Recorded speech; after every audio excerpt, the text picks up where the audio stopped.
एक आंख में सूरमा, एक आंख में काजल। लोकतंत्र की हत्या दिन दहाड़े हो रही है। इलेक्शन कमीशन ऑफ भाजपा हो जाए तो उसपे जो लोकतंत्र में विश्वास करने वाले लोग हैं उनकी कहाँ गलती।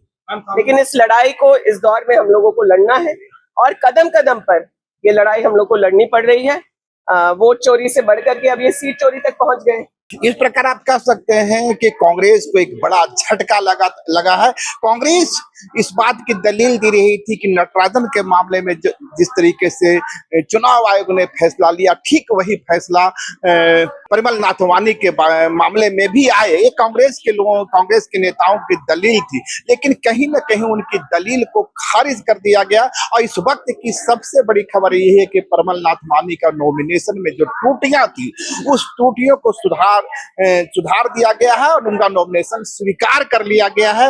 और परिमल नाथवानी अब इस सियासी अखाड़े में, राज्यसभा के सियासी अखाड़े में मौजूद रहेंगे। ये कहा जा सकता है कि कांग्रेस के लिए एक बड़ा झटका है। आप देख सकते हैं सामने मीडिया कर्मियों की भीड़ लगी हुई है। मीडिया कर्मी इस बात की आस में है कि विधानसभा से कांग्रेस की ओर से कोई आए और अपना पक्ष रखें, या भाजपा की ओर से कोई आए अपना पक्ष रखें। हालांकि अभी तक वे बाहर नहीं निकले हैं, लेकिन इतना एक सूचना पुख्त हो गई है, वो लेटर भी सामने आ चुका है जिसमें परिमल नाथवानी का नॉमिनेशन को स्वीकार कर लिया गया है और तमाम विवाद, तमाम के आज का पटाक्षेप हो गया। हालांकि विवाद का पटाक्षेप नहीं कहा जा सकता, क्योंकि कांग्रेस इसे एक मुद्दा बनाने की तैयारी में है। इस बीच दूसरी खबर है कि कांग्रेस के तमाम विधायकों को दिल्ली बुलाने की तैयारी चल रही है। हो गई, आप ही एप्लीकेंट थे, आपने ही शिकायत की थी, कहाँ चुप रह गई आप लोग? चूक कहीं नहीं हुई है। जिन बिंदुओं पर हमारी आपत्ति थी वह मेजर मिस्टेक था, गलती थी। उस आधार पर नॉमिनेशन रद्द होना चाहिए और इलेक्शन कमीशन का फॉर्मेट में जो जानकारियां मांगी गई थी इलेक्शन कमीशन की तरफ से, जानकारी छिपाने के लिए उन कॉलमों को ही गायब कर दिया गया और नया फॉर्मेट बना दिया गया। क्या कीजिएगा? या इलेक्शन कमीशन के विरुद्ध नॉमिनेशन हुआ था, उसके फॉर्मेट का नजरअंदाज करते हुए नॉमिनेशन भरा गया था। और भी कई त्रुटियां थी जिनको हमने आपत्ति की थी, लेकिन जिस तरह से उन तथ्यों को देखकर निर्णय लेना था ओआरओ को, लेकिन दिल्ली के निर्देश पर बहुत विलंब से निर्णय आया और जिस बात का लेट होने का कारण और क्यों लेट किया जा रहा, तो जिसका संदेह था, हमें अंदेशा तो वही हुआ। खबर है कि कांग्रेस विधायकों को दिल्ली बुलाया गया। निश्चित तौर से हम उचित फोरम में बातों को रखेंगे और यह लोकतंत्र का हत्या है। कांग्रेस के विधायकों को दिल्ली, संवैधानिक संस्थाओं का दुरुपयोग किया जा रहा है। इसको लेकर हम पूरे देश स्तर पर आंदोलन करेंगे। कांग्रेस के विधायकों को दिल्ली बुलाया गया। निश्चित तौर से हम लोग इलेक्शन कमीशन के चीफ के पास जाके अपने आपत्ति को जताएंगे। दलील को अस्वीकार कर दिया गया। ये अस्वीकार नहीं किया गया, इसमें कोई लॉजिक नहीं था। इसका मैं आपको स्पष्ट रूप से मैं कह सकता हूं कि ये पूर्व से ही माइंड सेट था। ये माइंड सेट है।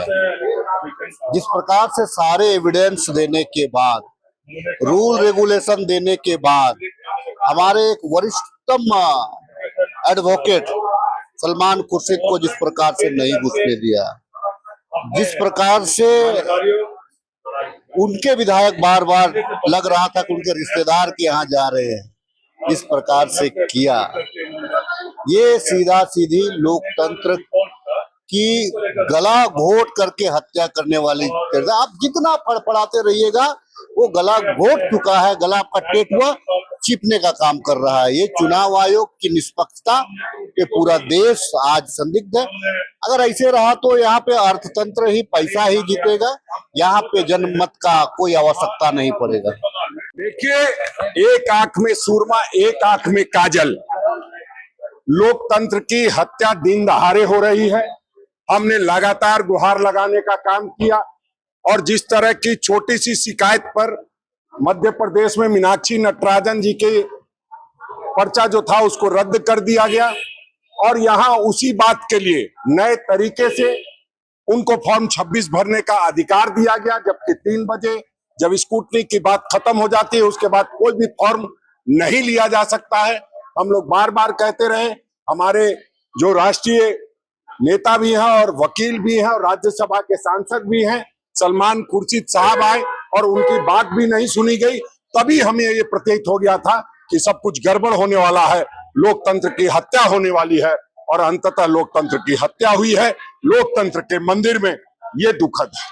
परिमल नाथवानी जी के नॉमिनेशन को वैलिड बताया गया है, जो सरासर इलीगल है, असंवैधानिक है। ये लड़ाई हम लोग जरूर हारे हैं, लेकिन आने वाले समय में उनको राज्यसभा ना जाने देना और अपने प्रत्याशी को यहाँ से जीत करके भेजना, महागठबंधन के बैद्यनाथ राम जी और प्रणव झा जी, ये हम लोग सुनिश्चित करेंगे और इसकी जो संवैधानिक लड़ाई है उसको हम लोग पूरी तरह से लड़ेंगे। कहाँ गलती हुई? भाई अब गलती क्या है? अब इलेक्शन कमीशन ऑफ इंडिया अगर इलेक्शन कमीशन ऑफ भाजपा हो जाए तो उसमें जो लोकतंत्र में विश्वास करने वाले लोग हैं उनकी कहाँ गलती? लेकिन इस लड़ाई को इस दौर में हम लोगों को लड़ना है और कदम कदम पर ये लड़ाई हम लोग को लड़नी पड़ रही है।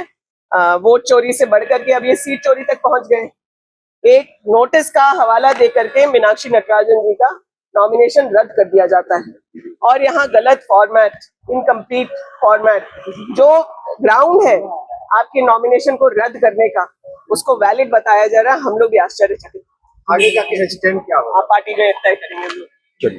तो आपने सुना, दीपिका पांडे, राजेश कच्छप हो या नमन विक्सन कोंगाड़ी हो, राजेश ठाकुर हो, सबके चेहरे पर एक उदासी पसरी है और कहीं नहीं कहीं कांग्रेस ये आशा कर रही थी कि परिमल नाथवानी का नामांकन रद्द हो जाएगा, लेकिन जो परिणाम आया है वो इसके विपरीत आया है। परिमल नाथवानी का नामांकन स्वीकार कर लिया गया है।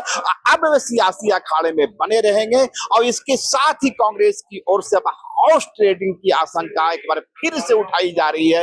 राजेश ठाकुर कहीं न कहीं कहते दिख रहे हैं कि अब सुबह झारखंड में राज्यसभा चुनाव में हाउस ट्रेडिंग एक बड़ा खतरा होगा। तो साफ है कि कांग्रेस के सामने अपने विधायकों को एकजुट रखने की चुनौती कहीं और बढ़ गई है। शुक्रिया। लाइव लगातार के वीडियो को लाइक करें, सब्सक्राइब करें और बेल आइकन को दबाना न भूलें।